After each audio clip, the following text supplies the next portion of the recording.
It's a cold, stormy night just off the coast of Florida in 1622. A Spanish cargo ship full of gold and silver is desperately trying to make its way back to Spain. But as it passes through the Straits of Florida, it sails directly into a hurricane. Its masts are torn apart, its rudder gets ripped off by the waves, and within minutes, the Atocha is brought down. According to records, at least $500 million worth of treasure went down that night, and its location eventually became a complete mystery.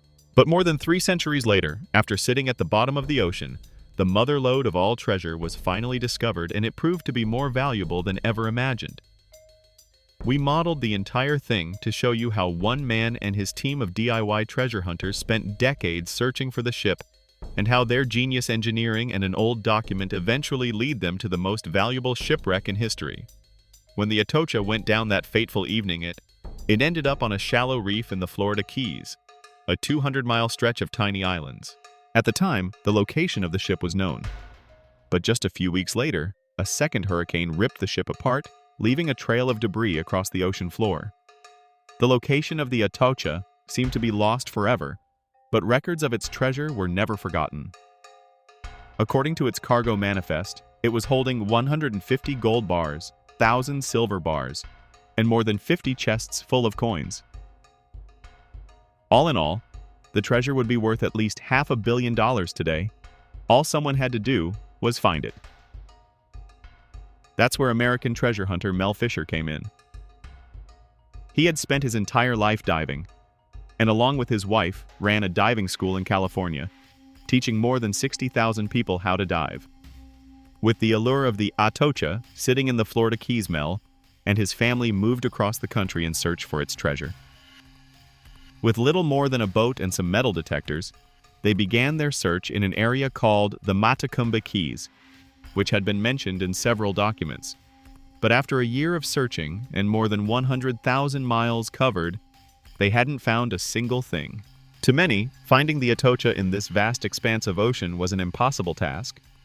But Mel had a secret weapon, historian Eugene Lyon.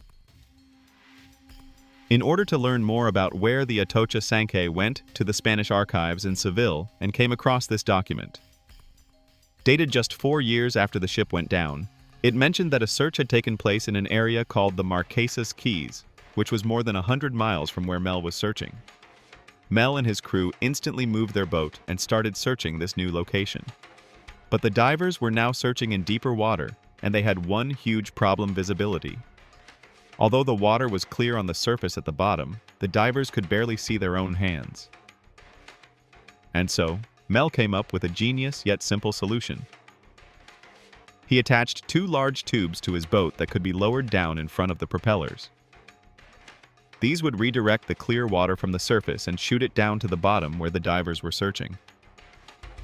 Not only did this clear up the muddy waters perfectly, it had the added benefit of digging a big hole and revealing whatever was buried underneath the sand.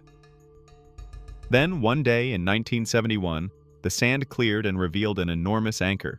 Although it wasn't a piece of treasure, it was their first clue that perhaps the real thing wasn't far away.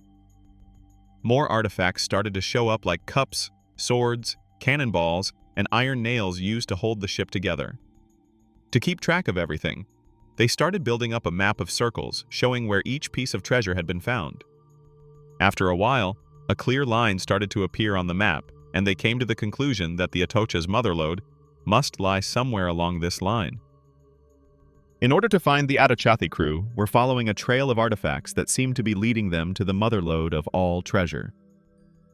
But after 2 years of searching the line, the crew had failed to make any valuable discoveries.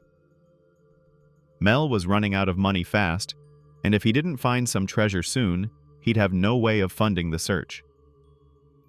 But then, in 1973, just a few hundred feet away from the anchor, the crew came across a stash of silver coins and 3 huge silver bars. This find alone was worth well over $100,000, but it wasn't clear if it was from the Atocha or its sister ship, which also went down that night. And so, they went back to the ship's cargo manifest. Every single piece of gold and silver was recorded in this document, along with their exact weight and serial number. By comparing the engravings on the silver bars to the document, they confirmed that the treasure trail they were following really was from the Atocha. The crew began systematically cleaning the coins using electrolysis and selling them off to make money. Mel and his crew were back in business. With this influx of cash, the crew set out to find more treasure armed with new sonar detecting technology. But just as they were starting to gain traction, the state of Florida began claiming ownership of all the treasure being found, and so Mel started fighting back.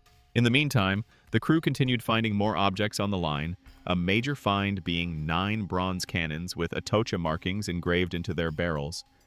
But just a day after finding these cannons, one of their boats capsized during the night, killing 3 of the crew, including Mel's son. Years went by, and the crew continued looking. Without finding any new clues, the line had run dry. Throughout the search, Mel had often mentioned a mysterious document he had read written by one of the Atocha's survivors. According to the document, the survivor had helped an admiral smuggle 70 palms of the world's finest Colombian emeralds onto the ship. It was never clear where Mel had read this, but he was absolutely sure that there was more to the Atocha's treasure than just gold and silver.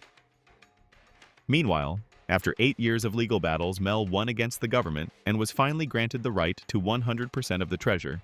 But by the end of the 70s, Mel had spent over $6 million looking for the Atocha, and the elusive treasure still hadn't showed up. Every little object along the way had teased the crew, and it still seemed like the treasure had to be lying somewhere along the line. But all that was about to change. In 1983, while on their way out to the line, the crew's magnetometer started lighting up. Divers went down to check, and they came across several metallic objects in a location southeast of the line. By plotting these on the map, a new line started to branch off from the original one. They knew that the ship was ripped apart a month after it sank, so it was possible that the debris was carried on a different path.